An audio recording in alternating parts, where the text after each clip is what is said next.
Welcome to Books Boys, live from the Grand Library, the Dean, and PJ.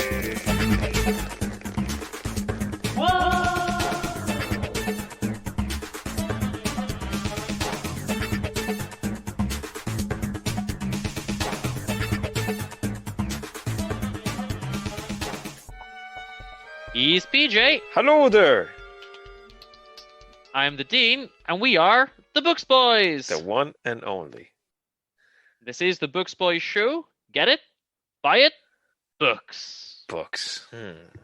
All right. We do get some people emailing us and asking what "get it, buy it" books means. I don't know. Apparently, it's a meaningless phrase, PJ. Is it? I thought it was packing a lot of content. I thought it was very clear. Apparently, it's one of those phrases that sounds like it means something until you look at it, and then it doesn't mean anything. So there we go. So it's just a metaphor to just like modern corporal life, is it? I guess it is. Okay. Guys, this is episode 6. We're on half a year of the Books Boys. Good Lord, has it been half a year? Oh yeah, we started in October. It has right? been half a year. Jesus, it's mad. From Halloween to Easter, it's half a year. And how are you? I'm doing great, dude. Yeah, can't complain. Enjoying the sunshine, enjoying the reading. Yeah. So I mean, I've got plenty of time off. It's nice to get out and do some reading in the sunshine. Oh, it is, yeah.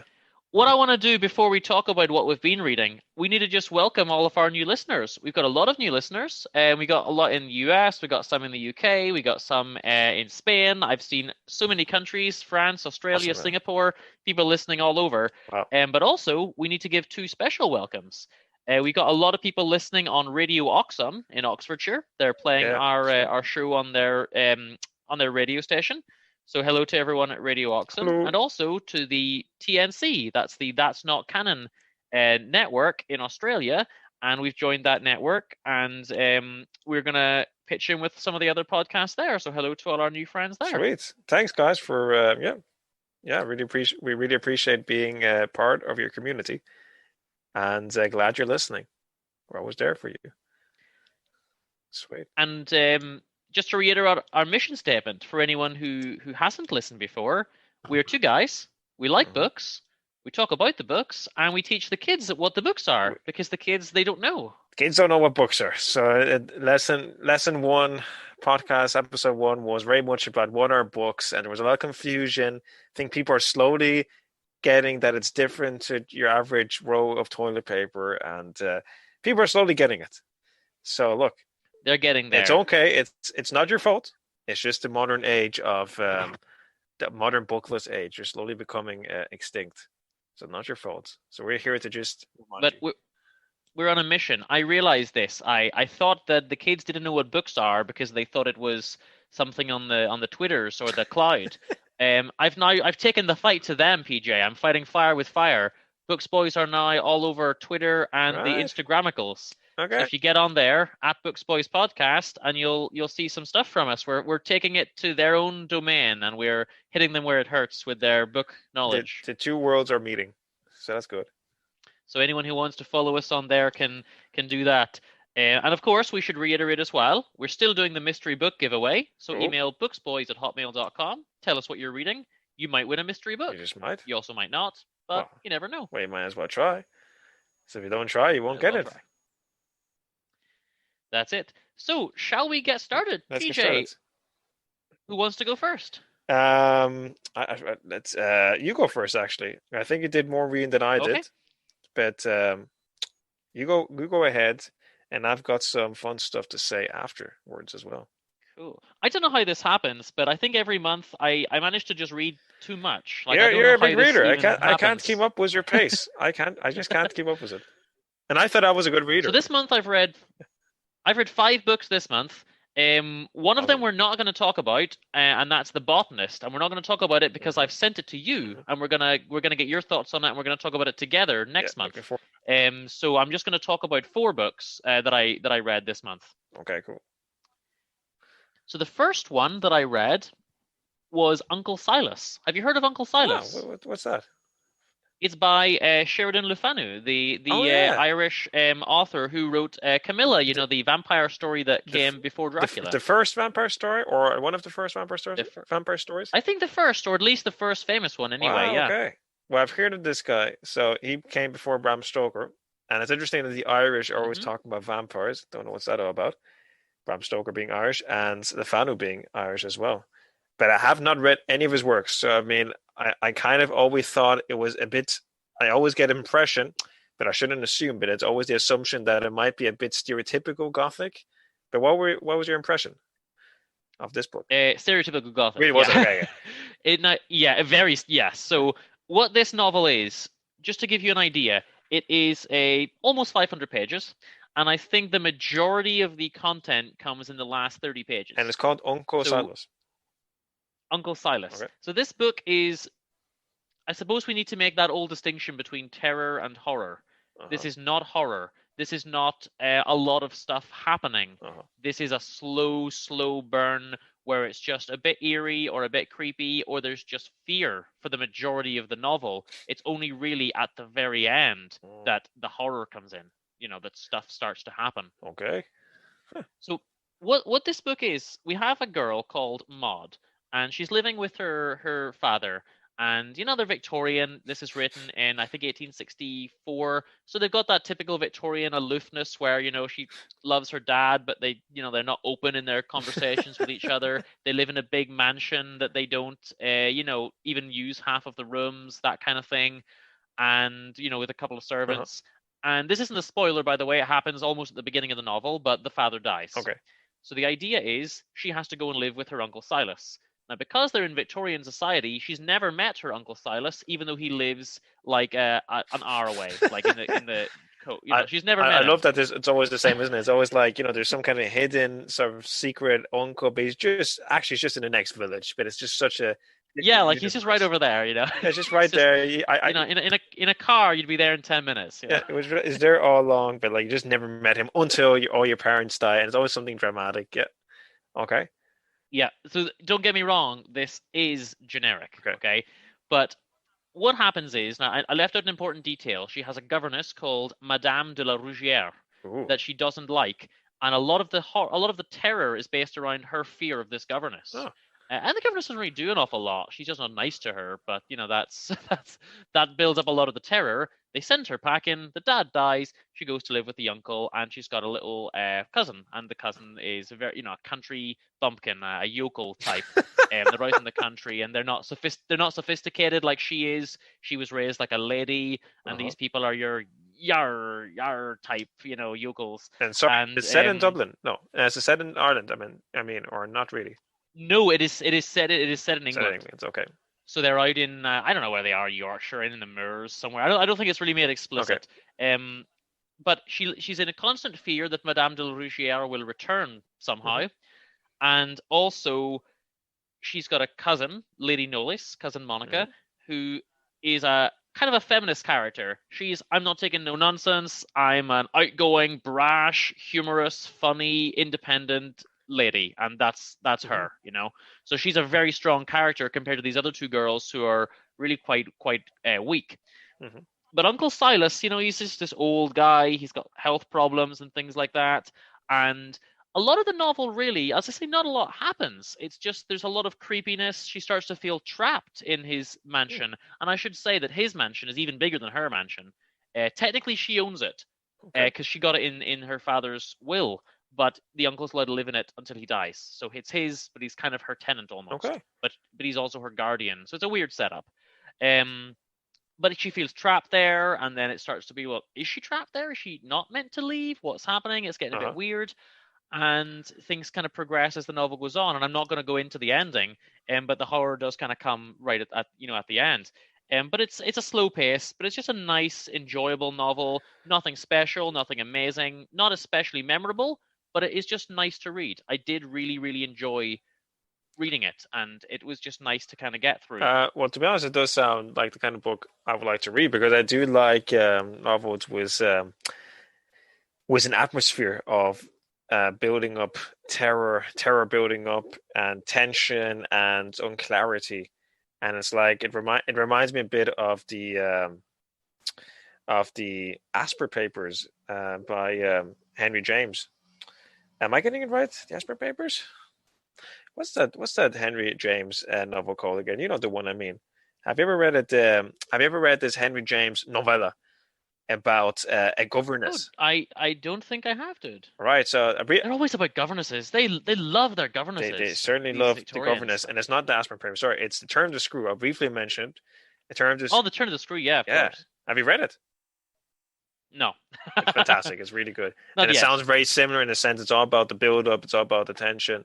It's all about, and you have to kind of maybe reread it as well, and you don't know what's happening. But it's about terror, basically. It's like, it's a bit about the mental state of the governess and what she perceives. And you have to kind of like, is what she's perceiving real or not? So that's the whole kind of point of this little novella. So just a quick side note, quick recommendation: The Turn of the Screw, a later novella by Henry James, 1898, around the time Dracula was produced. So yeah, I'd like to read this novel, actually.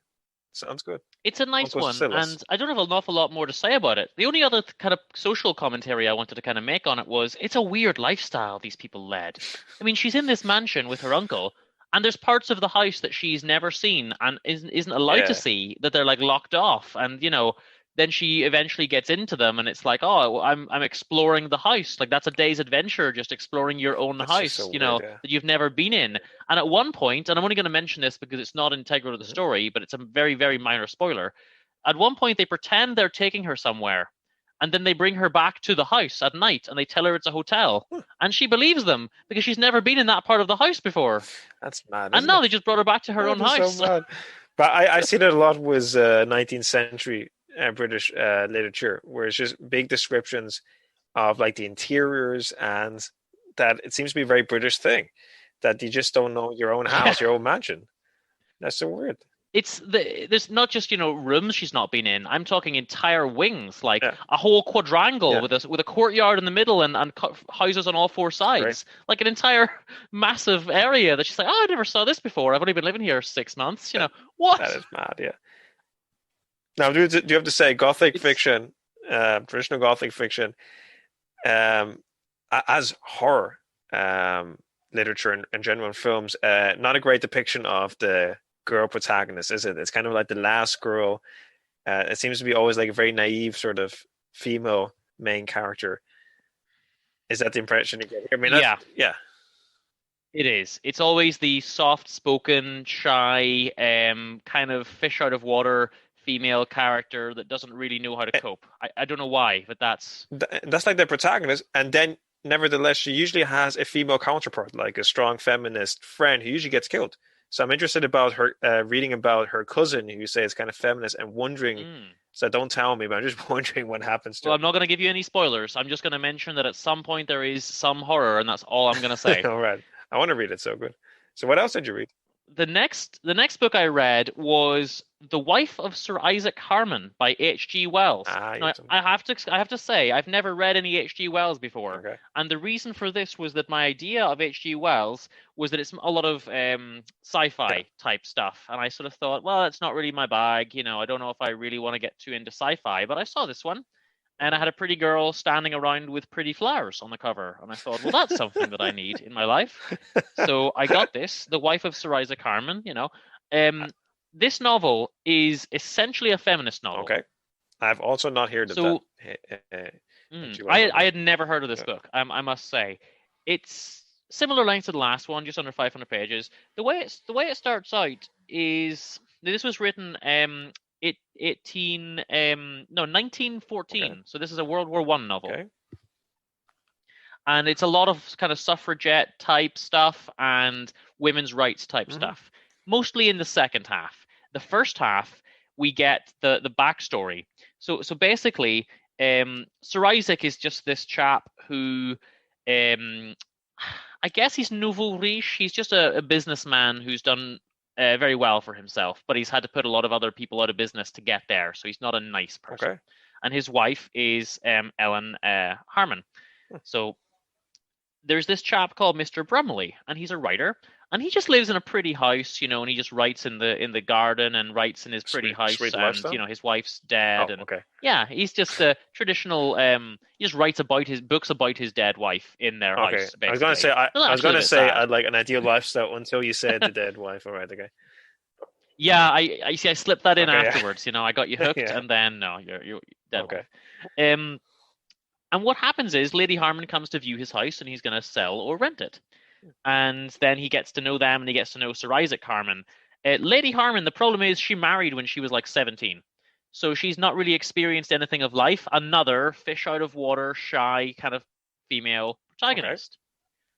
But she wants more. And she gets together with some other people. And again, there's Lady Beach Mandarin. There's this strong, outgoing, boisterous, you know, independent female type.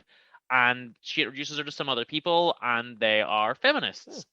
And her husband is very controlling. In fact, her husband reads The Taming of the Shrew and basically says, "This is what I need to do. I need to get some of this going on in my relationship with my wife." We were actually talking about that and tries earlier, to go all Pikachu on her. Yeah, so I have to apologize because we said we weren't going to read The Taming of the Shrew on the show, but then by stealth, H.G. Wells has brought it in, you know.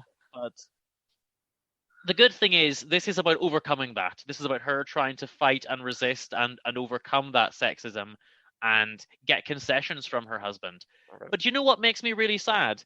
This Mr. Brumley, he wants to rescue her. Okay. But he wants to rescue her so that he can marry her and then he can have her. You know, he doesn't want her to be free. And he's much, much better than her current husband. But it's still not... It's not everything she maybe would have hoped, you know, and I think she does like him, but it's kind of, well, I want you to get away from him so that I can have him. Yeah, so it's again, you know, there's kind still of that desire for ownership. So there's still kind of like she wants to be the new woman and kind of like get away from all the... She wants to be the new woman, exactly. She wants to get away from that. And she starts, you know, rebelling and asking for concessions and, you know, petty crimes and encouraging strikes in her husband's factories and all this kind of stuff. And it's just a nice novel. I should say though, around the middle it lags. Okay. They could have maybe cut 100 pages out. They just get into a lot of just nothing's really happening. Mr. Brumley is just thinking. I think it was 50 pages of just Mr. Brumley thinking. All right. And he's, you know, just sort of giving a monologue on his idea of feminism from the perspective of a rich white man. You know, it's just it's a very strange thing to include. That's what happens with some of these like established kind of male authors, I find. They just kind of they think they can just permit themselves, like James Joyce and Tolstoy. Yeah, they can permit themselves 100 pages of their own philosophical treatise in the middle because they always have like some idea. Like, that is what happens. Yeah.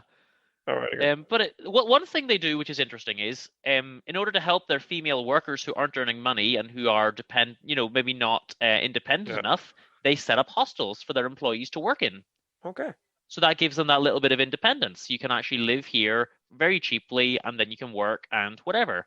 But of course, the husband says, that's fine, but now we need rules. Let's get a strict matron to run the hostels, and let's have no running, no talking, no visiting each other, fines for rowdy behavior, you know. Okay. And it's like, well, you can't fine people for, you know, and they say, these young ladies, I don't understand it. They will giggle, they will run. I don't understand it. They're running in the corridors. Fine them, kick them out, you know. They these people have never experienced like fun or you know, just jollity or any kind of emotion. I don't get it. Okay. Sounds interesting. But so yeah, and again, you know, we don't like to spoil the ending of anything, so I'm not going to tell you kind of how it all works out. But it's another one that was just, apart from the extensive kind of thoughts of Mr. Brumley in the middle, it's a nice, enjoyable read with a lot of kind of feminist thought thrown in, and it's interesting to see where it ends up, what her destiny really is in the end. Does she get away from her husband? Does she, you know, just trade him in for another one? And one little detail I'll give is, at one point she asks for help from the feminists, and they say, no, we can't help you. We don't, the suffragettes, they say, you know, we don't want you to leave your husband. Because that would look bad for us. Okay. So we're looking for like small gains, and if we help you to do something rash, that will actually damage our overall movement. So that was kind of curious. Okay, so it's like different facets of how they dealt with the suffragette movement. Interesting. Okay, and you know, he did write mainly sci-fi. and like a sci-fi author, he has a lot of novels. He wrote a lot of novels. I mean, I think his first novel was the Time Machine, but Yeah. you know, like the best sci-fi authors, they're usually man of like a lot of ideas who want to talk about this. You know, again, like I would be a John Wyndham kind of fan. So John Wyndham, if you want a proper sci-fi where it also doesn't ramble, but you want something really philosophical, British, just John Wyndham from the 50s would be my kind of guy personally. But this book sounds interesting too, so I'll check it out. The Wife of Sir. I've never much gone in for sci-fi. That's why I'd never read any H.G. Wells before. You know, I saw this one, and it's very clearly. I'll show you the cover here. Yeah, Pretty Girl with Pretty Flowers. lovely, It couldn't be less sci-fi. lovely, yeah. You know, so that's why I went for it. You know. Okay, so The Wife of Sir Isaac Harman by H.G. Wells. Cool. Oh, do you know what I forgot to do? I forgot to tell the listeners who is joining us, which mascot is joining us in the webcam chat this week. So the special zero access, no one is allowed in apart from us webcam. We're being joined by Little Alfred this week, the teddy bear. And anyone who's on our Instagram will see Little Alfred. He's always reading his books and getting up to mischief. So he's joining us on the live recording. He likes the fame, you know. He likes he likes showing himself, photos, posing. He's a big poser. Little Alfred, isn't he? He's a big poser. Do you want me to confess? Shall I confess to a minor crime? What? Little Alfred was not purchased by me. I rented a house several years back, and Little Alfred came with the house, really? and Little Alfred left with me when I finished my tenancy there. Good Lord! All right, okay. I kidnapped Little Alfred. Kidnapped him. He was obviously very fond of you. Obviously wanted to stay. You have He did. You have some similar interests, like reading books. So there you go. Awesome. On to the next book. We're racing through these. The third book, I couldn't help it. I had to go back to my good old friend, Dickens' Deputy. It's Wilkie Collins. And it's an 1862 book, No Name. Again? I'd never heard of this book, another by Gothic? the way. Well, because he's, again, famous. Another Gothic one, yeah. In that kind of fear. But you know what? This is Wilkie Collins' most Dickensian book. Okay. This is him, I think, emulating Dickens with some of the characters that are in this book. All right, okay. And let's remind the listeners that Wilkie Collins is famous nowadays for The Woman in White because of the film adaptation with Daniel Radcliffe, right? From Harry Potter. Yeah, the new Hammer, the Return of Hammer Horror, that was. Oh yeah, exactly, yeah. And The Moonstone is also considered the first like proper English detective novel. So in 1860. Hold on. That film was The Woman in Black, I think. Oh right, okay. Was it okay? No, so I think The Woman in White, I think, didn't get a film, but it is a well-known book. It is a famous book. I don't think so. All right, okay.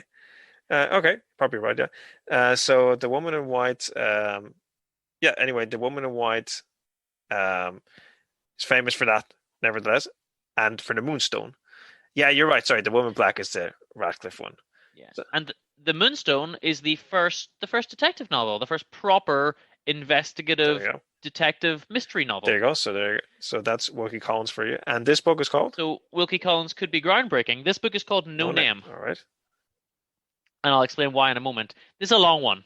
In theory, it was around 550 pages, but my God, I almost needed a magnifying glass to read it. The tiniest little text. I think this could have been, 700 or 800 pages if they'd typed at a decent font size. And my copy of this book, the copy I was physically reading, was printed in 1898. Wow. That's awesome. Yeah, you told me that. Yeah. And the book was literally crumbling around me as I read it. The spine was falling off, the covers being super glued back on. Oh, God. It's impossible. I had the same experience when I was reading Ulysses by James Joyce. It really was from the 60s, the copy. So just not that it was after its publication, but like it only really became popular around the 60s worldwide. And literally, I was reading the whole thing, 700 pages, and the pages each time I flicked through the next page, it just fell off. And it was a strange experience, isn't it? Like when you got a book that just it's dying now, and you're just reading. My floor was full of little crumbs of book spine that were just fragmenting into hundreds of pieces every time I picked up the book. That's crazy. It's a fun experience. But it's lovely. That nice, good quality paper, that kind of thick card paper that they used, and it's lovely. But the idea of this book is, to be honest, I'm only going to cover plot details from about the first quarter of the book. because this is one that I highly recommend people just go and read. Okay. I don't want to spoil it. Okay. Although what I say is going to sound like it's a lot of spoilers, but it's not. It's just the opening of the book. Okay. So there's this girl called Magdalene and her sister Nora, and they live with their governess, Miss Garth. Always a governess, Miss Garth, Yep. and their two parents. Their parents are still alive. But let me just remind you, and they just have a. this is all British fiction you're talking What? about. That's a very British theme. Like, I don't really read that It is, in yeah. other kind of literature too much. It's so British in 19th century. Yeah, sorry. Yeah, it is. Go ahead, yeah. Maybe a little bit in French, Yeah. but not a lot really elsewhere. But so what happens is they're just a happy little family, and they just go to the theater and they just have a nice time, and the dad's so kind and attentive to his daughters, and it just paints this picture of a lovely, happy little, gloriously happy little family. And then they get struck by tragedy, and then they get struck by tragedy, and then they get struck by a third tragedy. Oh my God. So basically what happens is Mum gets pregnant, even though she's quite old, and it's not really safe for her to be pregnant at that age in Victorian society. Then the dad dies, then the mum and the baby die, and then the will is invalid and the sisters are disinherited and become orphans. So Wow. they just get hit by everything at once. And I say this kind of happens at the beginning, sort of, so it's not... All at the beginning. This is like the intro, essentially. Wow. This is the first fifth of the novel at most. And so all this tragedy strikes. And the reason it's called No Name is because they have no name. It turns out the dad and the mum didn't marry until after the kids were born. And in English law at that time, that made them orphans. Wow. Even though their parents were later married, they were not legally What? entitled to any Is that true? inheritance. And they were not even allowed to use their surname. They were just nobody. Really? Is that true? I didn't know that. So that was a big Yes. kind of a Victorian law at the time. And Wilkie Collins goes a lot of detail. There's a lot of legal stuff in this as well. It's been very, very carefully written and crafted to produce this exact circumstance for his plot to work. That's mad, yeah. And it's set in the 1840s, right? Even though it's written in 1860s. Yes. Yeah, okay.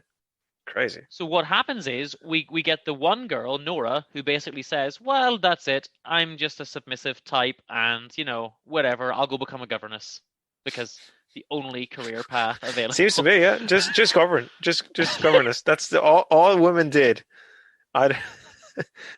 pretty much. Wow, yeah. okay. And then Magdalene. Magdalene is the rebel, the feisty one. And she's like, no, I will not. She wants to be an actress, actually, and that's scandalous. Yeah. What if people find out that you're acting? That's, oh, goodness. And she gets together with a certain Captain Rag, who is some kind of distant relative of her mother's, a very Dickensian character, sort of shabby genteel, Dickens would call him, the kind of dressing in his shabby suits and a bit of a gangster. He calls himself a swindler. Uh-huh. He just goes around kind of swindling people, and that's his whole vibe. And she gets together with him, and then I'm not going to kind of say any more. Okay. But basically, her mission in this novel is, I want that inheritance that where our father intended on leaving us, but that, loopholes in the law have cheated from us. And I don't care how I get that. It's gone to another distant relative, and I don't care what I have to do. I will get that money. Okay.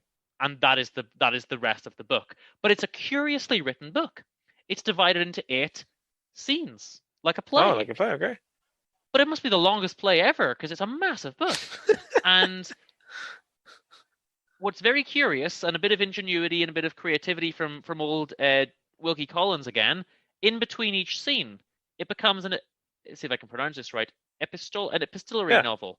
The novels that are just letters. Exactly. So in between each act, it says, now here's how the story continues in the mail.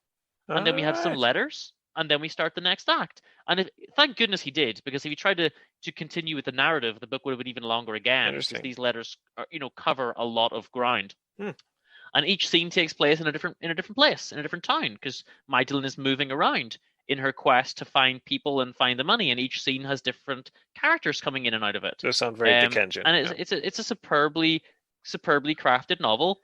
And that's it. And you don't know until really near the end how it's going to go. You don't know if she's going to succeed or not. And I really, really, really enjoyed it. Wow. Okay. And funny enough, it was serialized in Dickens magazine, wasn't it? All the year round. Yes. before it was All Year published. Round. Dickens had two main serialized magazines, All Year Round and Household Works, were two that he ran himself after previously getting published in other people's. And Wilkie Collins always submitted, material to those. Yeah. And that's a very Dickens kind of story, isn't it? Like, orphans, and then they go around like Victorian Yes. England, meeting characters. I mean, that's what he did from the get-go from Pickwick Papers. Was Yes. more lighthearted, and then also deeper. It goes more tragic later on in his work.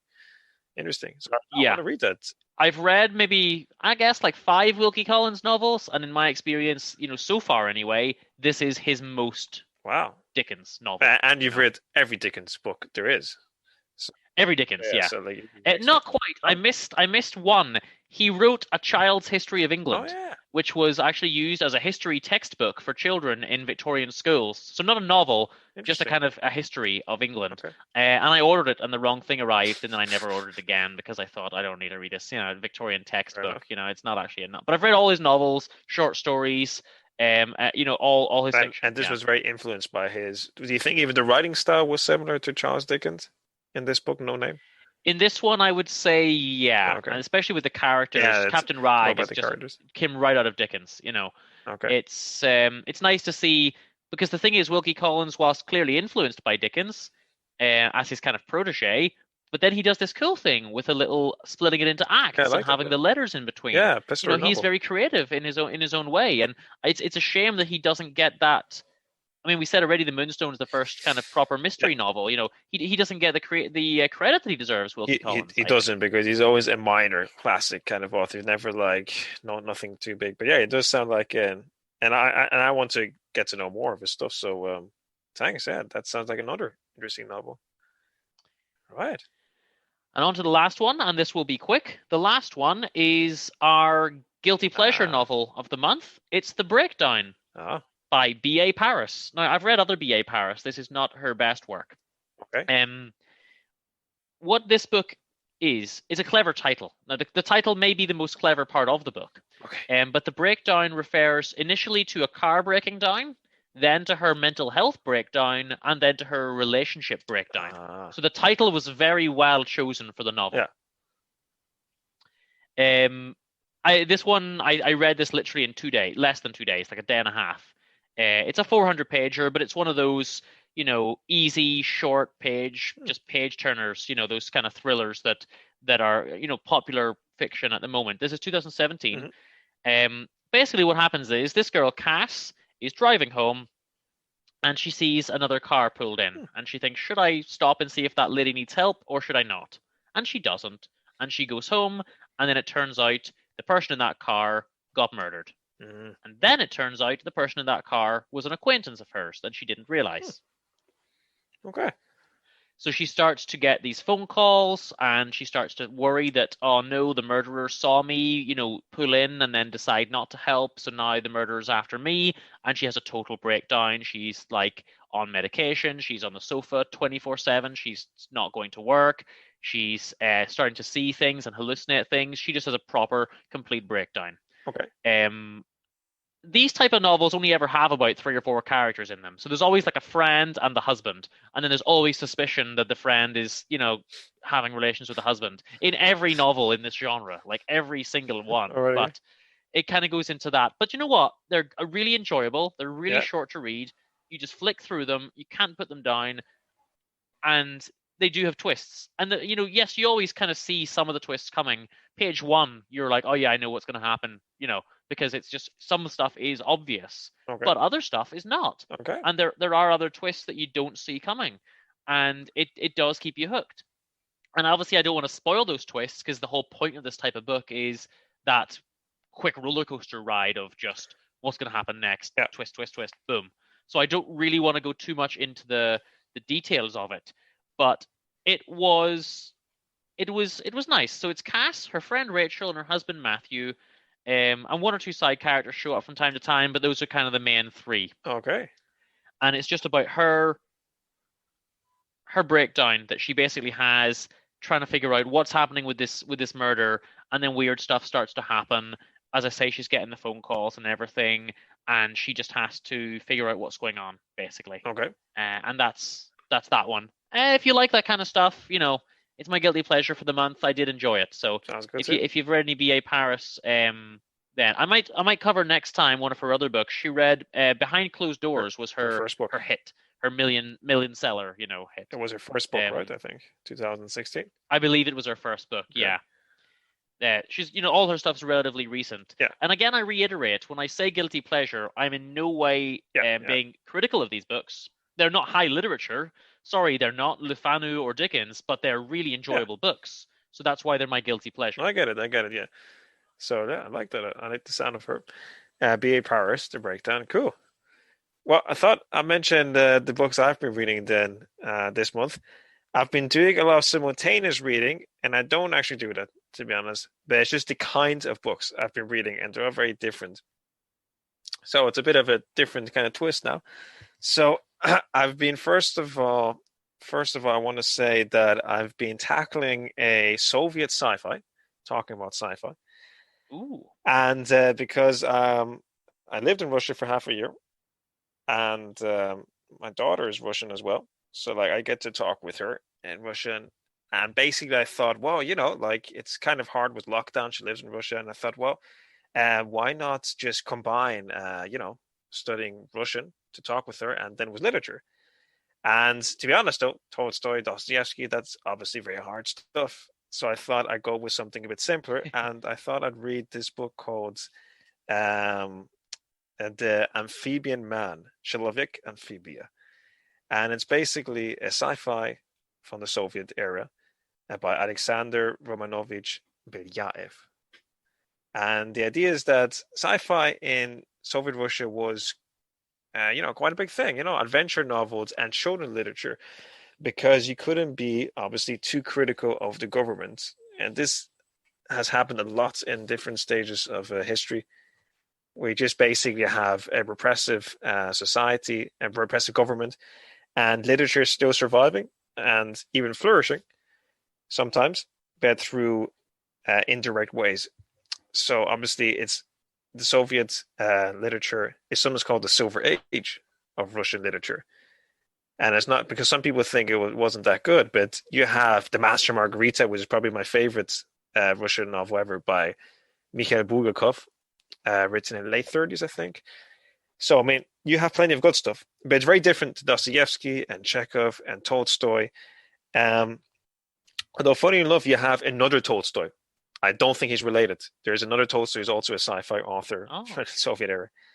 And what I can say about this is that it does not tend to be high literature. We just talked about there was nothing wrong about it. It tends to be something big into their adventure novels. It's a bit of escapism. A lot of escapism, let's be honest. There's a lot of escapist literature in Soviet Russia. And nothing wrong with that. They tend to be short novels. The thing is, they do tend to be very superficial sometimes and not at all political, because they obviously can't get into that. But you do have a lot of great children classics coming out of that era. So a lot of good stuff. And Master Margarita is a very political novel, but behind a facade of magic fairy tale story, and it wasn't published at the time. So there's a lot of stuff happening. Oh, Dr. Zhivago as well. So there's a lot of stuff happening in Soviet Russia that just wasn't published in Russia. But Alexander Romanovich Belyaev was known as the Soviet answer to Jules Verne, or the Russian Jules Verne, because he wrote adventure novels just like Jules Verne did, with was always adventure novels from the 19th century, like A Journey into the Middle of the Earth, and A Journey into the Center of the Earth. Journey to the Center of the Earth, yeah. Thanks, yeah. Now, I really enjoyed that when I was 16, and there's some philosophical aspects to it as well. And the same with Belyaev. It's essentially an adventure novel, Человек Amphibia. I haven't finished it yet, I have to say, though. So I can't tell you the ending because I just don't know. It's not necessarily life-changing or groundbreaking. What I can say is, though, it's an easy read. It's a pleasant read. It has been translated, just as the Amphibian Man. It's about a group of divers set in Argentina. And now that's quite typical too, strange enough, that in Soviet Russia, in the Soviet Union, they'd often be set in any place that isn't the Soviet Union. Right. As both kind of getting away from the Soviet Union, and also I think they found it safer. So as long as they didn't set it in Russia, they couldn't really say anything too critical about it. And you have quite a lot of novels appearing at that time, like set in Africa and South America, even in like Far East. They said Argentina, and it's a bit funny because I do speak Spanish, and it's a bit amusing, kind of like reading the Russian description of a very Latin American thing. And but it works out. It's well done.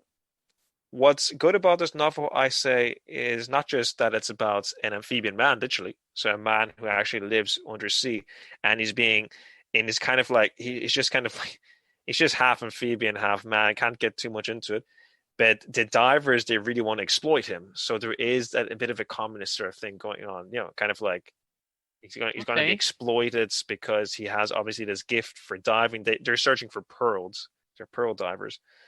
And it's about to get like he's going to be manipulated. But more than that, was not necessarily groundbreaking.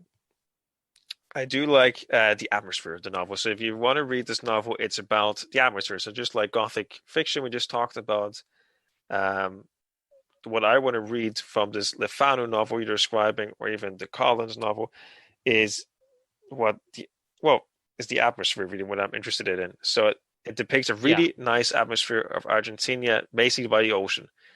And then you do get actually, and I love when I read this, when I read a book and I get like a physical kind of reaction almost. So like sand or sunshine or snow. And basically I really can almost smell the salt coming out of the amphibian man just by the description of these divers on a ship diving into the sea looking for pearls, and just that's it. A lot of it's set during the night as well, so it's very kind of like it's very beautiful. It's a beautiful atmosphere, so I highly recommend it. Also, just to get into this whole kind of like silver age of Russian literature. There's not many people actually do. They're not very interested. They like their Dostoevsky and Tolstoy, but if you want to get a silver age of literature, this might be a good start of Belayev, Alexander Romanovich Belayev, The Amphibian Man. And I just like, I think beautiful atmosphere. I really recommend it. Really enjoying it. Haven't finished it. Just reading it slowly. It's beautiful.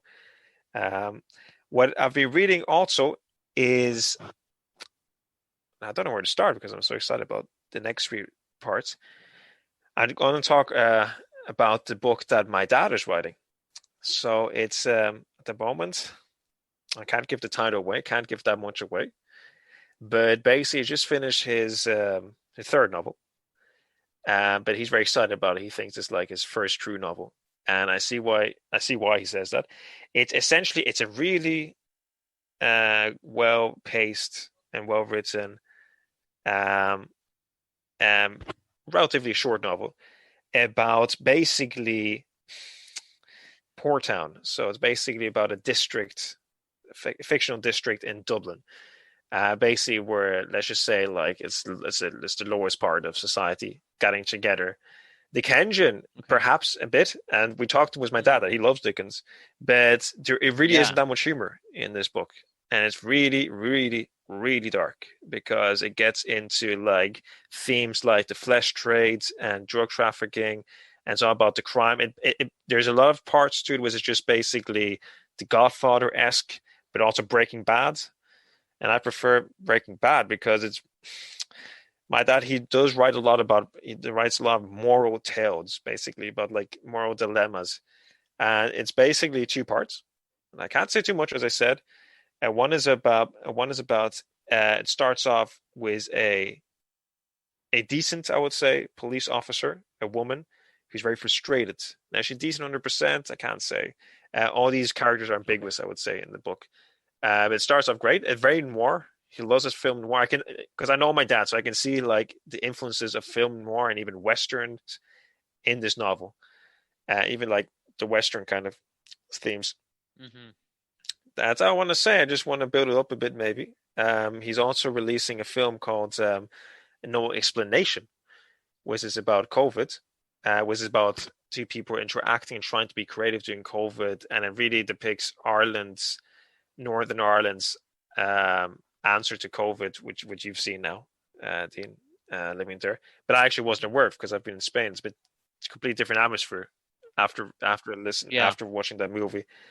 So I just want to tell you guys, it will be released with a soundtrack, an album, basically, at the Limelight, which is just basically the soundtrack of No Explanation, and I really love both. And there is a novel coming out, so a bit of advertising for my dad. Now I can just say this though. No, I thought this was No Citation. Now that's the confusing part. Like my dad's being very creative during COVID. No Citation was a play that was just about to be released in the Lyric Theatre in Belfast, and then COVID came, so it was going to be played. Right. Yeah. And this is No Explanation. It's a bit like a. It's not a sequel, but we can say it's a thematic sort of follow up. You can say. Right. Yeah. And it's actually great. It's actually great, and I love it because sometimes it feels like a big long music video, even though it's not really a musical. But there are not really any words in it, so that's great. But what I can say about this novel, just to talk about my dad, is that it's very tragic. I find the second part, which is just called Paddy. So we talked about the police officer, but Paddy basically is the gang, the gang lord of the crime world. But how he turns into this villain is what's really interesting in the novel, and you end up having so much compassion for this scumbag, basically. But he's only a scumbag because of cause and effect. And my dad is fascinated by this kind of cause and effect theory. Yeah, so I love that. Well, that's very interesting. I would like to have a conversation with Kyron about this sometime, because I as a philosophy kind of student, as a moral philosophy student, which is how we met, incidentally. Yeah, exactly. I have a lot of interest in the cause and effect, which is something that Hume talked about a lot. But if you take cause and effect to its natural conclusion, you start to find it very difficult to actually apply moral guilt or blame. Definitely. When you realize that everything is just caused by things outside of their control at the end of the day. Oh, definitely, right. That's the whole point of this novel. The whole point of this novel is like he just can't help.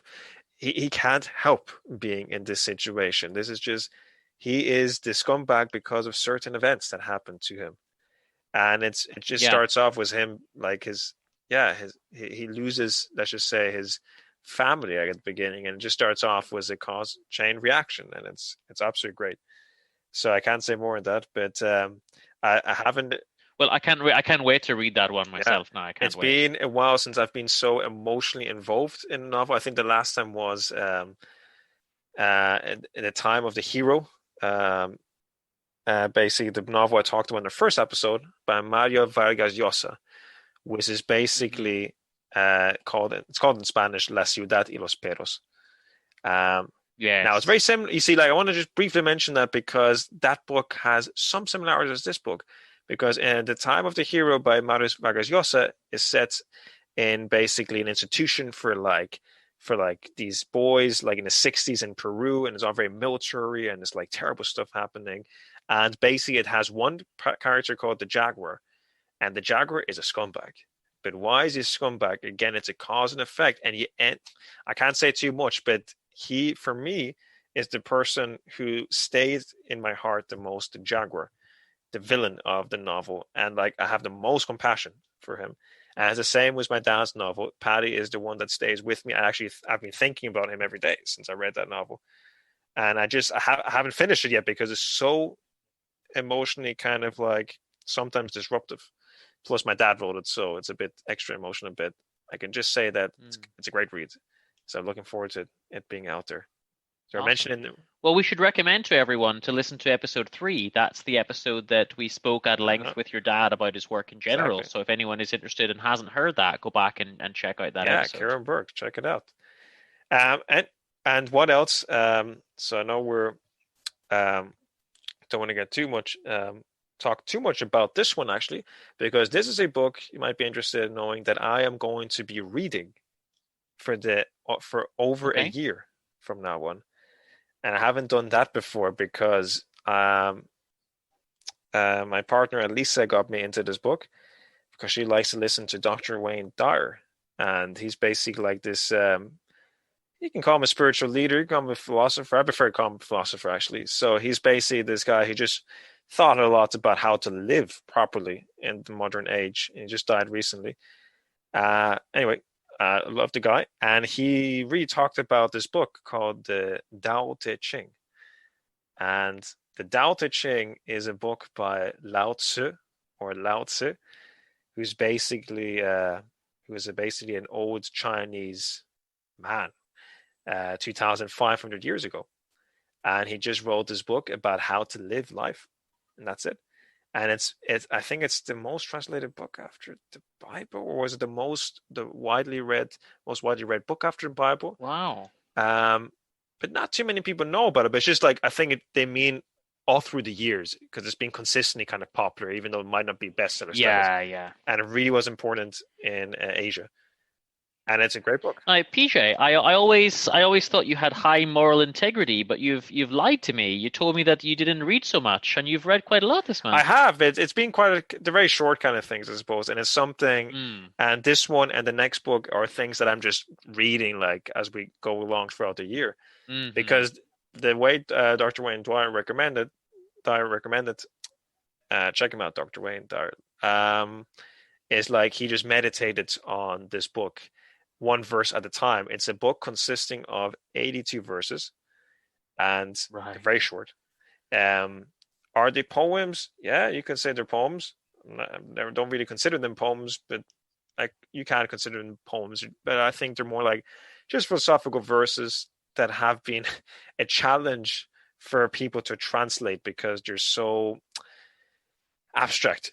They're so extremely abstract, and like basically you read one verse and you don't actually understand. You read it again, you actually meditate on it, and you just go through this one at a time. Dr. Wayne Dyer recommends 5 days for each verse, and I've been doing this. So we've been actually we're only in the second verse, so we've been actually like meditating 5 days on each verse and trying to find a relaxed time. And like I started reading this when I was in the cave for a few days. Told you about that.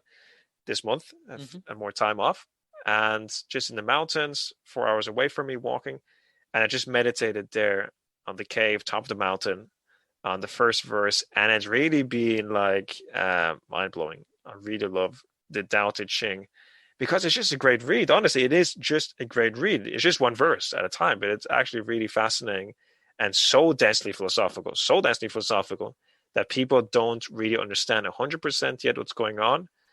And this is where Taoism comes from, or Taoism. Although I hear that Taoism sort of it's just a deviation of it. Some people think it's not really the Tao Te Ching, so I can't say. I'm just reading the original text, and it's really it's available online, as it should be. At a million translations. My favorite one so far is by Ursula Le Guin, who wrote one of my favorite series of books called the Earthsea novels. Have you ever heard of them, Dean? I don't think so. Very dense fantasy books from the 60s moving onwards. And the first one's called The Wizard of Earthsea, which might be the trippiest fantasy book, maybe a bit more for teenagers ever, about a world of water and islands. So that's my kind of thing. And she's very Buddhist, actually, and I suppose she's very sort of, there's a very Eastern quality to her work. She grew up was an anthropological dad, and she decided to translate the Tao Te Ching herself, even though she's American. And is this related to Tales from Earthsea, the Ghibli film, or is that a coincidence? Yes, it's related to the Ghibli film. Like that's an adaptation of the film, and yeah. Anyway, she translated that text, and it's my favorite translation so far. Because she also tried to do it a bit more for the woman, I suppose, a slightly feminist translation. But there are many translations online. I'm actually reading them in several languages to get a better understanding as well. And I just go through them. I have 6 translations, and I just like meditate on it. So give it a try, guys. The Tao Te Ching, it's called, by Lao Tsu. Which means basically the old child or the old master, because it's the same Chinese sign, master and sign. And anyway, I feel tempted to read out the first verse. of the Tao Te Ching. Is that too much, Dean, or No, we go have ahead. time? Okay. So this is the first verse of the Tao Te Ching, but this is really recommended to read by yourself. I'm just saying. Anyway, first verse. This is the Ursula Le Guin translation. First verse. The way you can go isn't the real way. The name you can say isn't the real name. Heaven and earth begin in the unnamed. Name's the mother of the 10,000 things. So the unwanting soul sees what's hidden, and the ever-wanting soul sees only what it wants. Two things, one origin, but different in name, whose identity is mystery. Mystery of all mysteries, the door to the hidden. First verse of the Tao. If that seemed nonsensical to you, it's something you have to reread. And an essential component of this philosophical text is that if you understand the Tao, you don't understand it. That's actually that's actually the main component. It's very important. If you think you understand the Tao, which means the way in old and Chinese, it's if you think you understand the path of life, you have to revise it. You obviously didn't get it because you're not supposed. You didn't get it. Good. You're not supposed to understand it. All right. Nice. And we should say as well, actually, if you go to booksboys.com, in the show notes, obviously you'll be able to find, if you're not sure about any of the books we've mentioned or how to spell anything, it's all going to be in the show notes for every episode.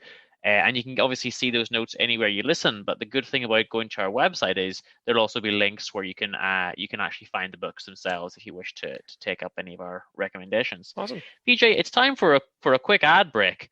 Awesome. Go on. Do you know that this month Books Boys are sponsored by the Traveling Books on Tape Library? Plug in, listen, stay a few hours, leave.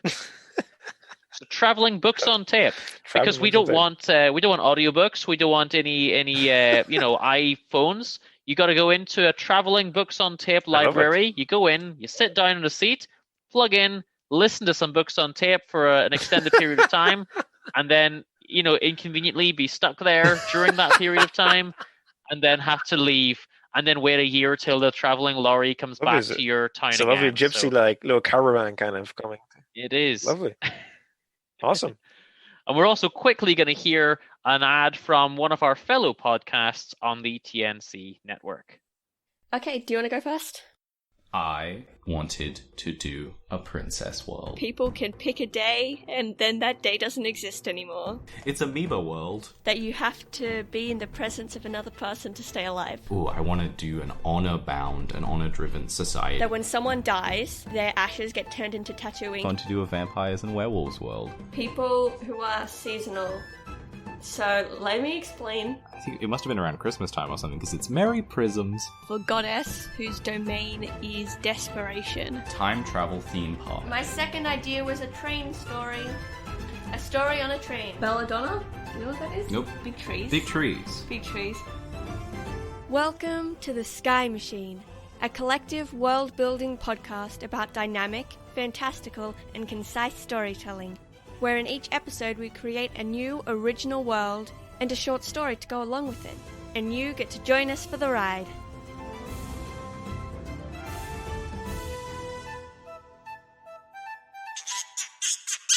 That's Not Canon Productions podcast.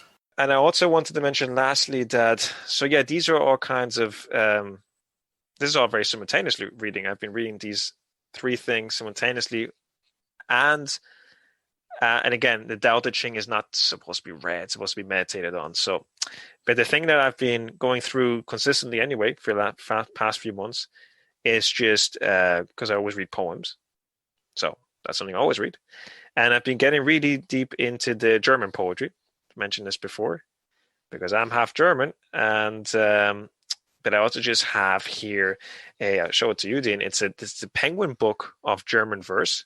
It's an old copy from the 60s. And I love this because the Penguin actually releases a lot of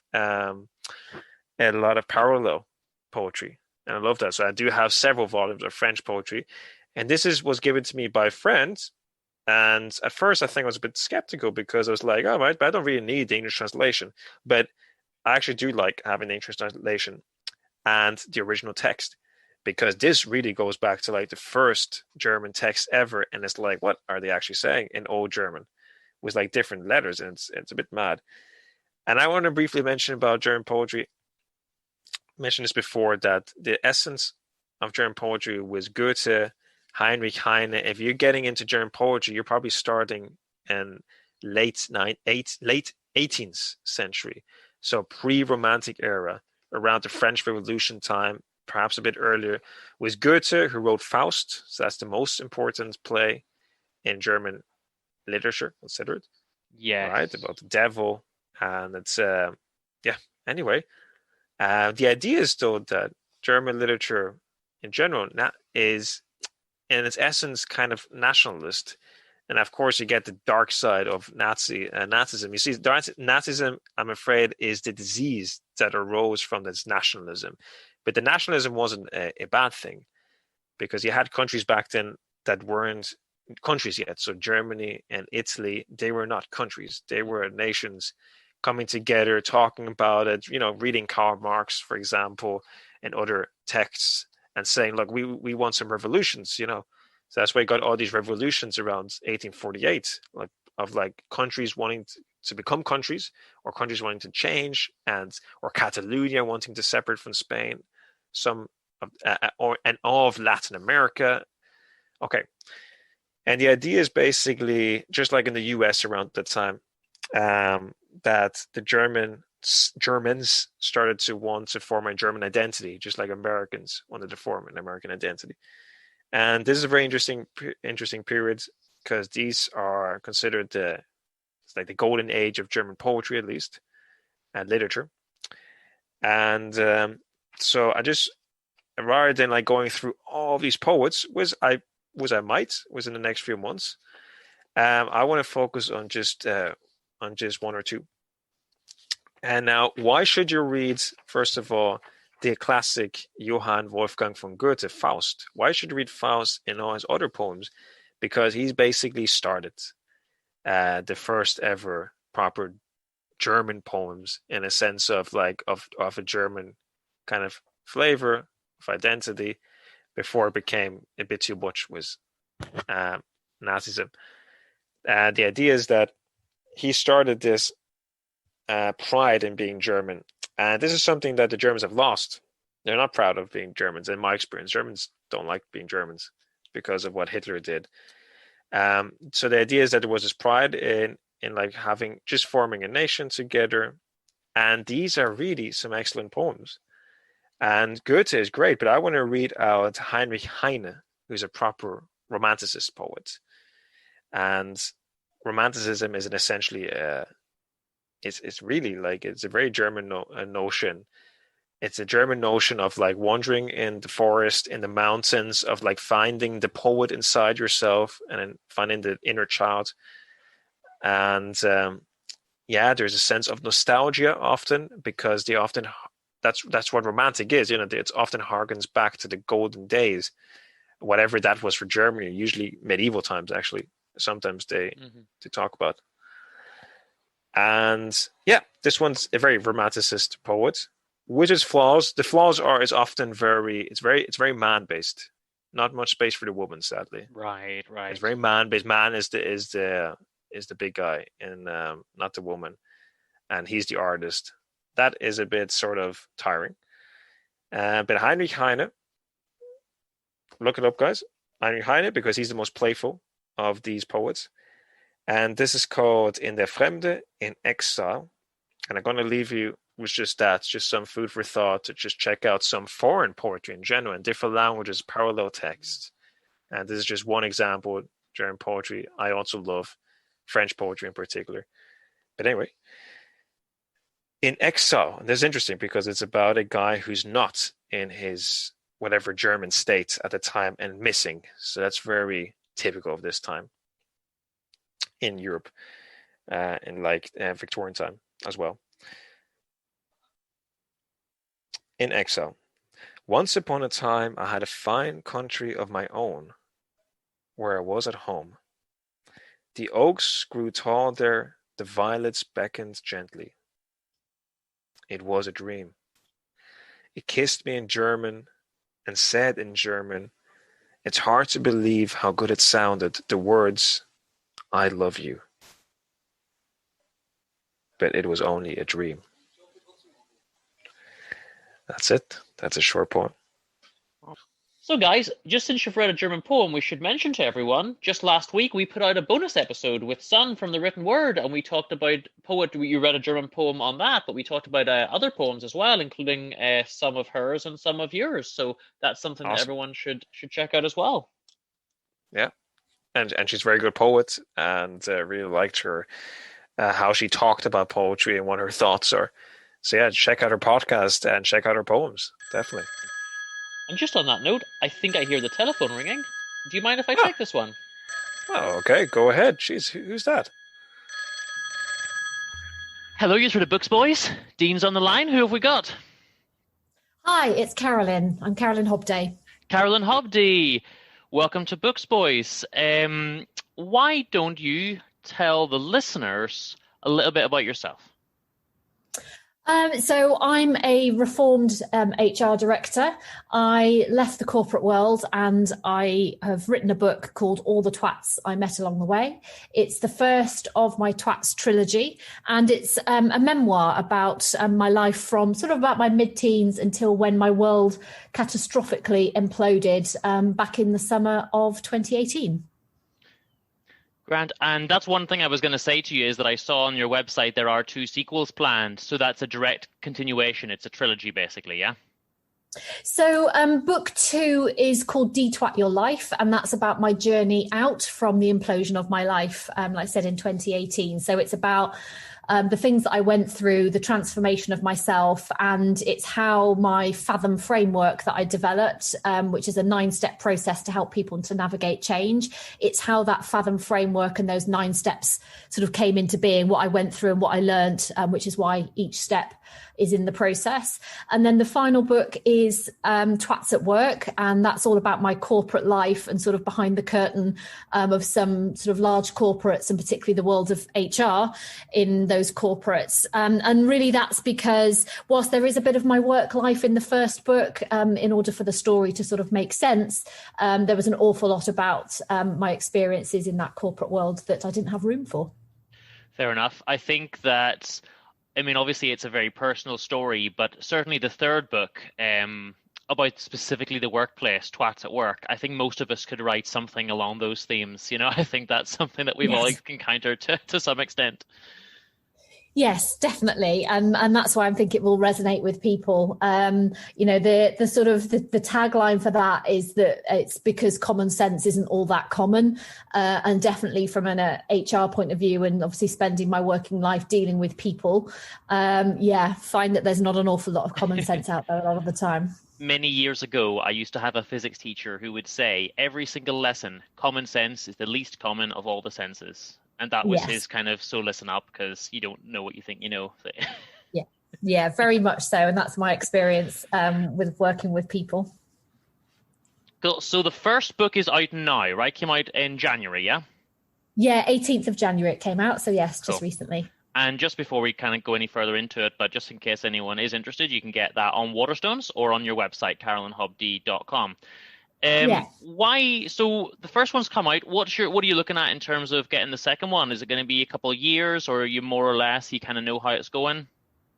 Yeah, I sort of know. I know absolutely what the structure is. I've mapped some of that out already. I would like to get that out later on this year if I can. It just really depends what happens with the first one and sort of how that evolves really, in terms of, you know, what offshoot products there might be. And certainly, you know, I'm already talking about maybe doing a bit of a book for like the Christmas market, maybe something shorter. So it's really about sort of managing the different projects. But I'd hope if I didn't get it out later on this year, then it'll be the early part of next. Okay, cool. So you're just working straight through on it. You hinted at something there that I was going to ask you. Is it just, you know, a 3 and done, but you said no, you might do something else sort of Christmassy related, so that it's something that you want to keep working on even after the trilogy then? Yeah, you want to keep writing? I want to keep writing. I have to say, I started off with the intention of writing a book, and then it's kind of grown arms and legs from there and turned into 3 books. And then, like you say, potentially from there, some offshoots. I love to write. I haven't set out to be an author. I'm not looking to be kind of the next J.K. Rowling and sort of that's what I do for a living. But I do love to write. I've always loved to write from being very, very young. So, I'm getting into writing blogs and articles. I've done a number of different things for different publications and contributed to those, and I really enjoy doing that. So I quite like the sort of more short, dynamic end of it as well, of article writing. So I'm hoping to develop that side too. Okay, fair enough. So I had a little surprise when I went to your website and was just expecting, here's an author, here's a lady with some books. No, you had boxing gloves and you're going to hit me. Do you want to tell us about that? That startled me. Yeah, so after my world imploded, I had to sort of do a massive reset on myself, sort of mentally, physically, emotionally. Don't get me wrong, I've always been scrawny, so it wasn't sort of some weight loss journey, but very much about getting fitter and very much seeing that physical fitness now is a big part of my mental health. And just by chance, I went on a retreat. We did a bit of exercise stuff and I thought, oh, actually this works. But every day we did a little bit of boxing. Only very sort of basic, but just the elements of that, and something about that really clicked with me. And I think, interestingly, it's because I Latin and ballroom dance. And I think that there's something about the boxing bit that's all about, it's in the technique, it's in your footwork, your sort of overall combination and coordination of that with your hands, that I think because of that dancing bit, the boxing bit sort of was like, oh, I like this. And I've never been one who's massively liked exercise. Like I said, I've been fortunate that I've been, slim my whole life. But exercise is always a bit of a thing that I just didn't like it. I tried belonging to a gym and I found it really intimidating. But the boxing, just clicked. And I came back from that retreat and found myself a boxing coach. And, to use the cliche, the rest, as they say, is history. But I'm going boxing today, actually. I box, I train 4 or 5 times a week. A couple of those are normally weight training, 2 or 3 of those, and then a couple of them I box. And it's completely changed my life. That's great. I mean, you're certainly right that obviously physical exercise does have a big role on mental health as well. Many years, I've never boxed because I'm afraid of being hit in the face. But many years ago, I used to do like Olympic style wrestling. So I did that for a while. So I was just pants at it. I never won a match, was getting beat by girls half my size. And I was like, okay, I think maybe this isn't for me. But it was still fun to do the training and to kind of get it does, you feel, you put your mind in a good space. It really does help. It does. And I think, to be clear, I boxing train. I've never fought a match. I don't intend to fight a match, but I use the training itself and I spar and I do all the other things that sort of, sit round it to get the fitness right, which is when the weight training then started to come in too. But for me, it is that thing, and again, it's, I draw the parallel, like I said, with dancing, when I dance and when I box, I can't think about anything else. You have to sort of think about what you're doing. And I think that's been the amazing thing for me, is that it takes me away from, the stresses of the rest of life. It takes me away from, thinking about work. And it's that sort of complete escape, because you have to immerse yourself in it in order to be able to do it. Yeah. And you say, how long have you done the Latin and ballroom dancing? Gosh, that's probably about 5 years. I mean, don't get me wrong, if I talked less and I laughed less, I'd be infinitely better at it. I'm not for a minute sort of suggesting that I'm any good, but I did a different kind of dancing for a few years when I lived elsewhere in the UK, and then when I moved, I thought I want to carry on dancing, but I now want to do something different and stretch myself a bit. So found myself a teacher, and we do a whole range of the Latin and ballroom. So probably about 5 years ago now. I've a good friend who teaches salsa, actually, and one of my regrets was never getting any lessons off him before the pandemic kind of started. Oh, Yeah, salsa is amazing. That's a really good. It's hard. I'm not saying it's not, but it's quite a good entry point in terms of dancing. Not least because I think quite quickly you can feel quite good about yourself with it, and you start to sort of twirl your partner around in that sort of quite quickly. And I think it's a great way for people to get hooked on dancing. I'd say so. So I'm curious to ask you, obviously the title of the first book that's out, All the Twats I Met Along the Way, was that, was there any thought, I'm not saying you didn't put thought into the title, I'm saying did you rethink it, or did you always want that title, or were you kind of like, can I use that as the title? Was there a bit of him and Han about it, or did you just say, no, that's what I want to call it and that's it? It came about completely through accident, although I think that often the sort of best things do. That I was really struggling with what I was going to call the book. And I was sort of going through that process of I'd written the book, it was all there. I didn't have a working title, none of it. And I'm really grappling with what to call it and trying to sort of be clever about it. And I was talking to my publisher one day, and we were throwing sort of ideas about in terms of it could be called this. And I'd gone back through it and I'd written stuff down. And he said, look, let's not stress too much about it. He said, the thing that you really need to have, though, is kind of that elevator pitch. That in a nutshell, can you tell people what it's about? He said, go away and sort of maybe, have a bit of a think about that, and then we'll come back to the title. And I said, oh, that's okay. And it was quite tongue in cheek. I was like, ha, ha, ha, I've got my elevator pitch. Already, I know what that is. I said, because I was talking to somebody the other day in our efforts to try and sort of work out the title. And they said to me, what's your book about? And I said, well, basically, it's about all the twats I met along the way. And my publisher went, oh, my God, that's it. That's the title. And I was like, really? Is that, do you honestly think we can go out with that as a title? He went, I love it. Like, yeah, totally. He said, that's completely from the heart. That's exactly what you think it's about. Like, let's just call it that. Wow. I thought it was going to be the opposite. I thought it was going to be the publisher sort of saying, I don't know if we can use that title or not, but it was actually there. Wow, that surprises me. I like that. Yeah. So yeah, it sort of just came from there. And it was, like I said, that sort of you shoot from the hip and go, what's it about? Well, this is what it's about. And that's it. And there was just no better title really to go with. Brilliant. I've got it on order at the moment from Waterstone, so I'm going to give it a read later this month. And I can't wait to, and obviously for the follow-up as well. I do have one more question. So obviously we're doing we're all kind of in the pandemic. Not as many people are getting out and doing the things they would normally do. Have you increased the amount of reading that you do yourself, or is it you focusing solely on writing?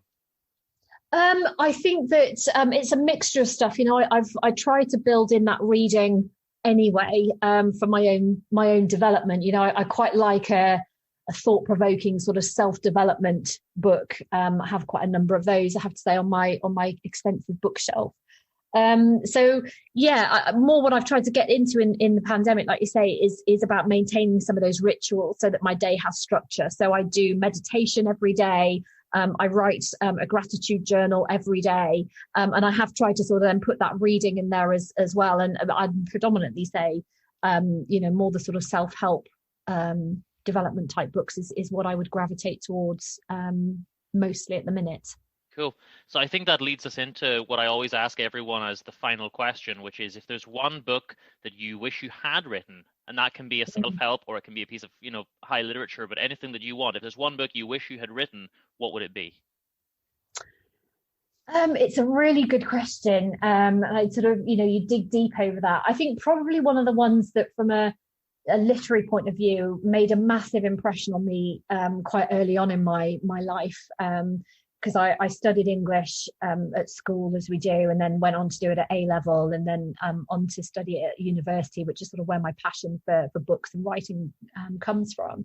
But really early on in that, I read the Canterbury Tales by Chaucer, and we studied it at school. And it's a challenging text because obviously the English in which it's written, it's a very, very old book.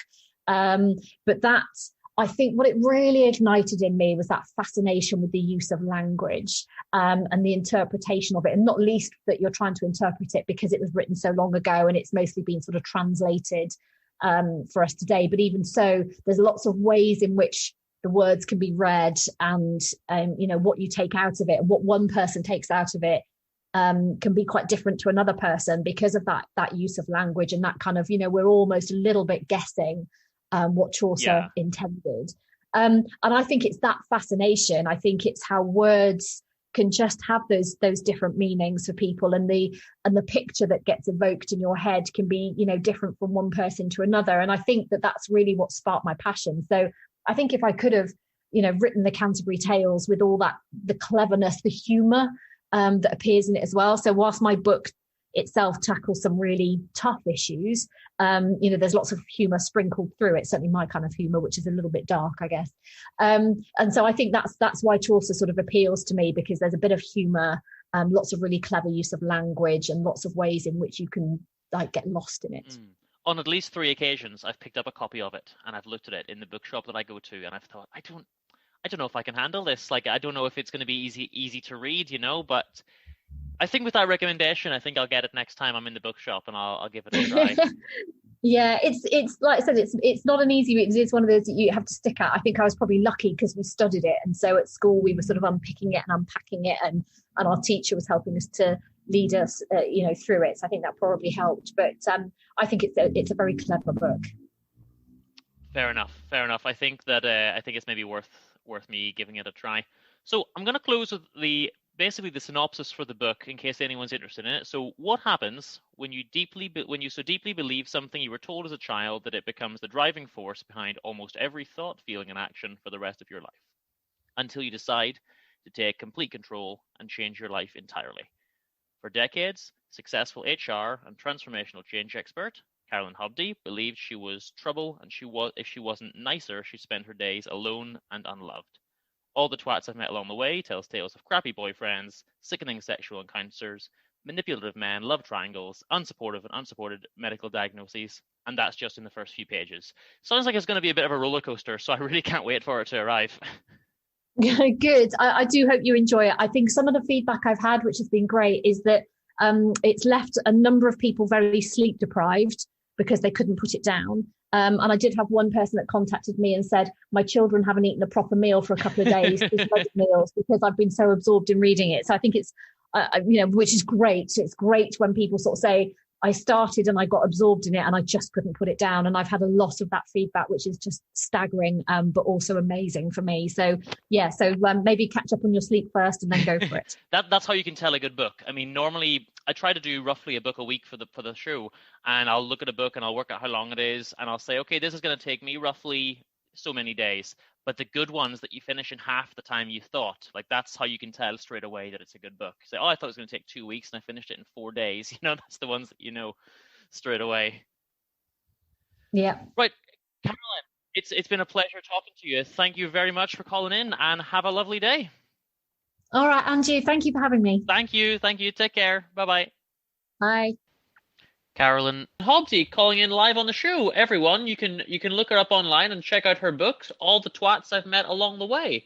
Sounds pretty cool. Awesome, cool. Yeah. So we are just about done. I think we'll finish with our old recommendation, and that's pretty much us. My recommendation from an old favourite is the Father Brown Mysteries by G.K. Chesterton. Now, this... it's a TV show now as well, but I've got a full collection of these. It was a gift from Valerie the Pigeon Detective, and you can have a look at these. Basically, Father Brown is a detective, but the stories vary wildly. They come in different sets, so you do get some stories where he's full-on detectiving. He's kind of Poirot. Poirot-ing. I can't use Poirot's name as a verb. Using Poirot's name as a verb was very difficult. You have to. Was it? What about Marpling? Well, then maybe. He moves on to Marpling, because he has a few where he does a little bit less investigating and is just more of a side character. Drinking tea. And he's got his friend Flambeau, who starts out as the criminal but ends up as his friend and helper in some of the cases. They're nice little, it's just all short stories. It's not, novels as such. So I've just got this big book, which is a collection of all the short stories. And if you like your detective stuff, your kind of classics, then it's one to go for. Even Agatha Christie gave a shout out to the Father Brown works and to G.K. Chesterton in her Tommy and Tuppence novels. Yeah. Oh wow! Okay, interesting. Okay. I haven't read them either, so definitely want to read them.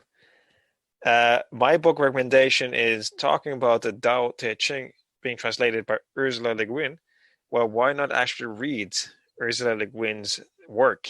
And Ursula Le Guin is famous for her, again, philosophical sci-fi novels with some feminism, particularly around the 60s. But I am familiar with this book. So this is I'm just showing a copy to Dean here. It's my lovely Penguin edition of the Earthsea Quartet, which became more of a quintet, actually. So I think it's officially a quintet with a collection of stories. But until the 90s, it was a quartet. It consists of a series of stories set around the Earthsea, which is basically just a world. It comes with a lovely map. I love when it comes with a map. Very nice. And so it comes with a map basically with all the islands. She gives them all names, and like if you're a fan, you start learning the names. I know I started learning the names of them. I mean, they got lovely names like a series of islands just called the Hands, or I don't know, something like Ob was a double B. Basically, it's set around, and again, this is written around late 60s, I believe, published in 1968, the first novel. It's a really hippie fantasy book. And the first book is the best. Yes, no spoilers there, I suppose. First book is the best. Yeah, Wizard of Earthsea, a short novella, possibly written for teens, borderline. Is it YA literature? I don't know, maybe. But the best kind is always best kind of YA literature is always relatable for adults as well. So Wizard of Earthsea is basically Harry Potter is influenced by the book, by the way, particularly the character of Dumbledore. And J.K. Rowling admits this, that Dumbledore is quite based on the protagonist of this book. It's basically about a very talented wizard living in a planet of water and islands. I love that. And yeah, and basically about him being a super wizard, going to a school of wizardry and just like being an awesome ace kind of guy. But he goes a bit too far. He says, "You know what, guys? You know what I'm going to do? Oh, what are you going to do?" He says, "Well, I'm going to separate my shadow." I said, "What? Separate your shadow? Are you mad? You can't do that. That's dark. That's dark magic." And this is essentially what he does. He actually manages to separate his shadow from him, and this is when it gets interesting. The rest of the book is just a philosophical escape.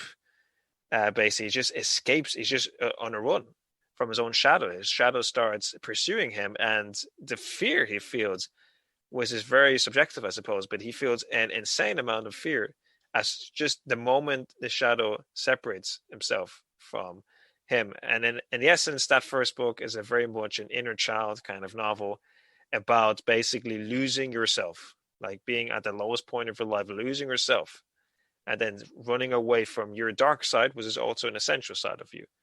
Like running, literally running away from your shadow. And I love that she's actually taken the concept of running away from your shadow literally. That is what the book is.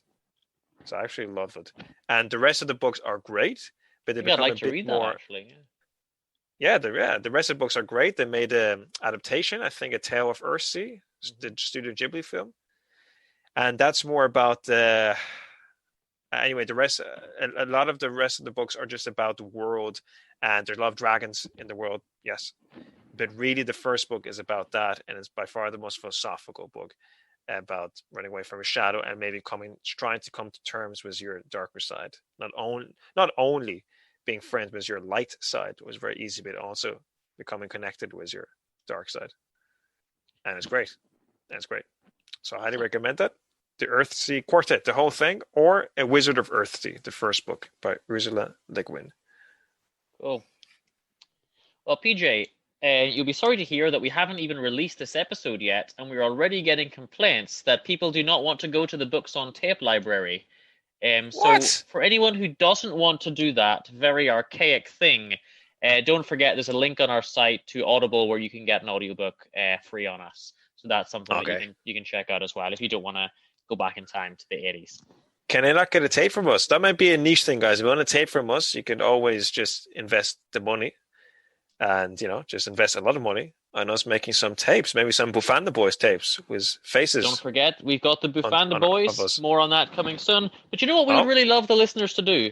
No matter where you're listening, if there's a possibility to leave a 5-star rating or write a review, particularly on Apple Podcasts, we'd really appreciate it if you did that. Now, PJ, I've got some cool mads for you here.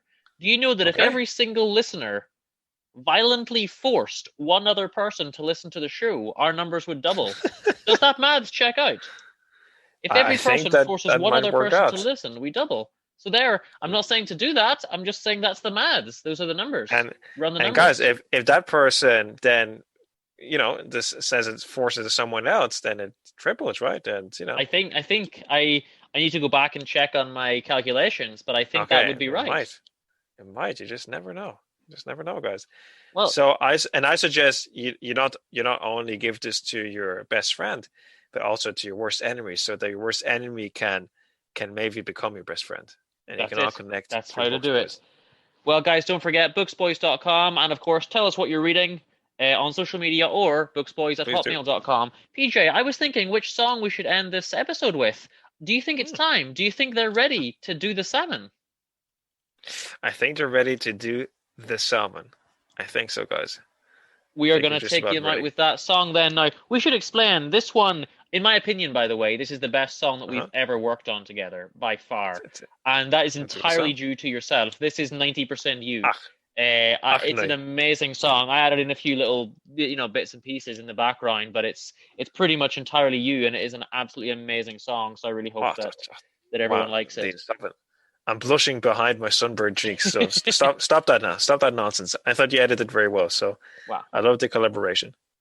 And after that, of course, we'll have our closing credits as usual. So we're going to get that queued up. The DJ is going to spin that record.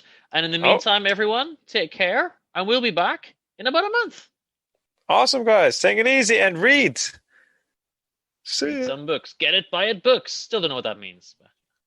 Well, don't get it. Don't get it.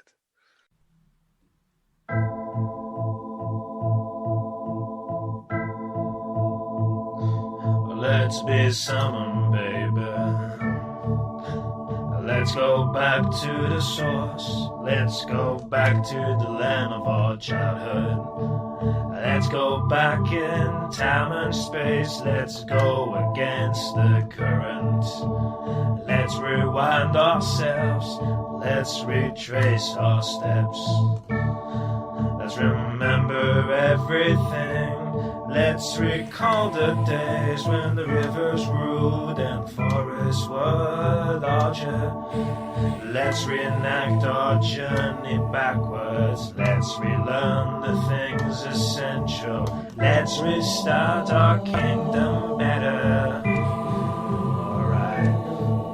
Let's return to the place where we were born. Let's return to the home where Daddy, Mommy made us.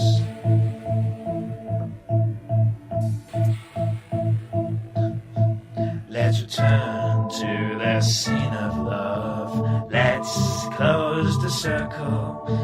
Let's jump over the largest barriers. Let's swim up the waterfall. Let's do it better. Let's do it gentler. Let's use only love this time and leave out the hate.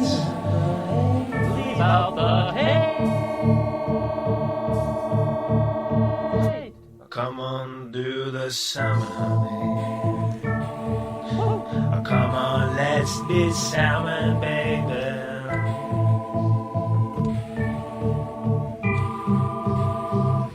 Let's be salmon, honey. Come on, let's be salmon, baby. Let's do it better, baby. Let's do it gentler, baby. Let's use love only this time. Let's leave out the hate. Let's leave out the hate, baby. Let's leave out the hate. Let's leave out the hate, baby.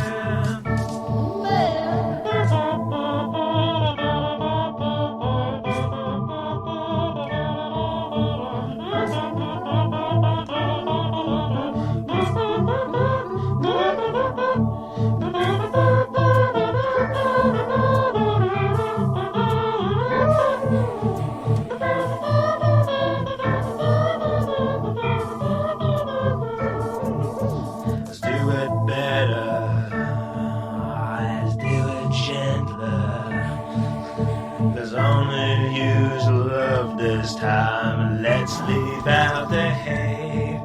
Let's do it better. let's do it gentler. Let's only use love this time. Let's leave out the hate. Let's be salmon. Alright, let's be salmon, honey. Let's be salmon, baby. Let's do the salmon, honey. Let's do the salmon, baby. Let's be salmon, honey.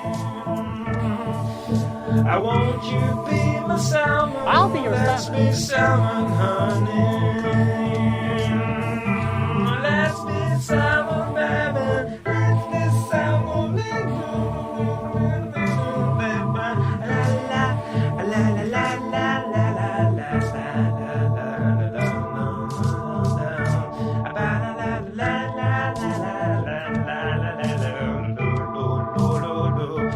let's be salmon, honey. Come on, let's do the salmon, baby. Let's be salmon, honey. Come on, let's do the salmon. Let's do it better. Let's do it gentler. Let's use only love this time, and let's leave out the hate. Let's be salmon, honey. Let's be salmon, baby. Let's be salmon, honey. Let's be salmon, baby.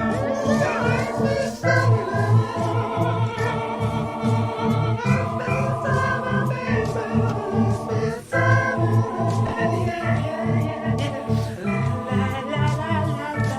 let's be salmon, honey.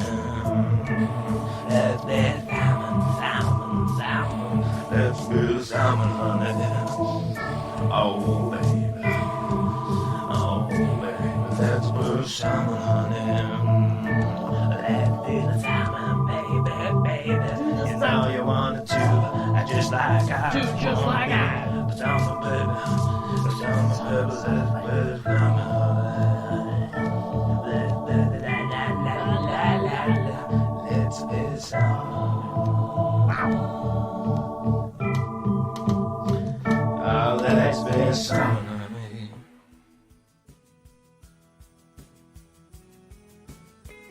Books Boys was presented by TheDean and PJ Bourke in association with Thaddeus Penguin Productions.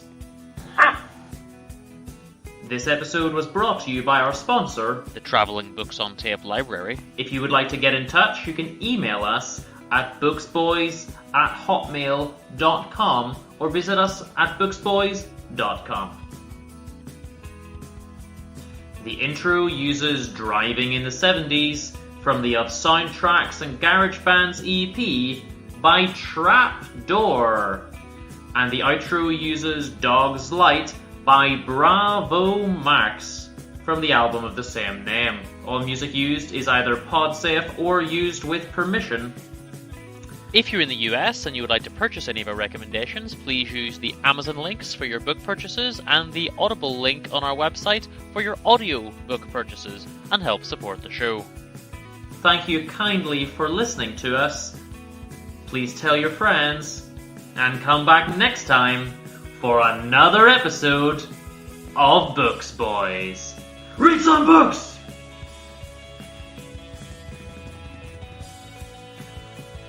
So should we do like a Michael Buffer intro? Like a, let's get ready to read some books? I can get him to say that, but it costs like £200. Man, that's wild.